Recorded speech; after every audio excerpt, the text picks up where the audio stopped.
ভয়াবহ ঝড় বৃষ্টির কবলে সৌদি আরবের পবিত্র নগরী মক্কা।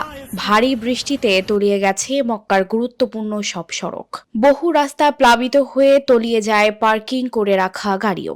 জানমালের ক্ষয়ক্ষতি এড়াতে সৌদির বিভিন্ন স্থানে হলুদ সতর্কতা জারি করা হয়েছে।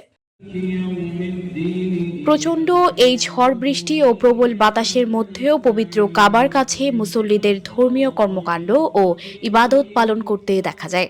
সোমবার এক প্রতিবেদনে এই তথ্য জানিয়েছে সংবাদ মাধ্যম খালিজ টাইমস। প্রতিবেদনে বলা হয়েছে, রোববার সৌদি আরবের বিভিন্ন অঞ্চলে ভারী বৃষ্টি ও বজ্রপাত হয়েছে। সৌদি আরবের আবহাওয়া অফিস জানিয়েছে, আগামী বুধবার পর্যন্ত দেশটিতে বৃষ্টি, বজ্রঝড় এবং ধূলিঝড় অব্যাহত থাকবে বলে শঙ্কা করা হচ্ছে।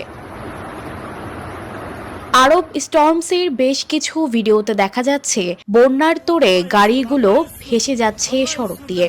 পার্কিং করে রাখা কিছু গাড়ির জানালা পর্যন্ত পানিতে ডুবে গেছে। অপরদিকে পবিত্র কাবার কাছে মুসল্লিরা প্রচণ্ড বৃষ্টি এবং প্রবল বাতাসের মধ্যেও ইবাদত করছেন। এ সময় কিছু মানুষকে বিভিন্ন স্থানে আশ্রয় খুঁজতেও দেখা যায়।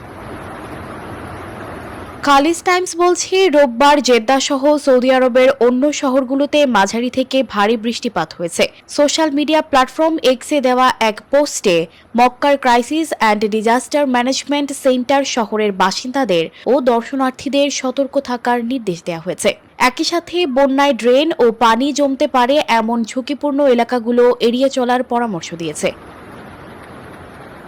মরুময় সৌদি আরবে এই ধরনের ভারী বৃষ্টিপাত ও ধূলিঝড় নতুন কিছু নয়। অনেক সময় শিলাবৃষ্টিও পড়ে মরুর বুকে। সানজিদা রহমান, প্রবাস খবর।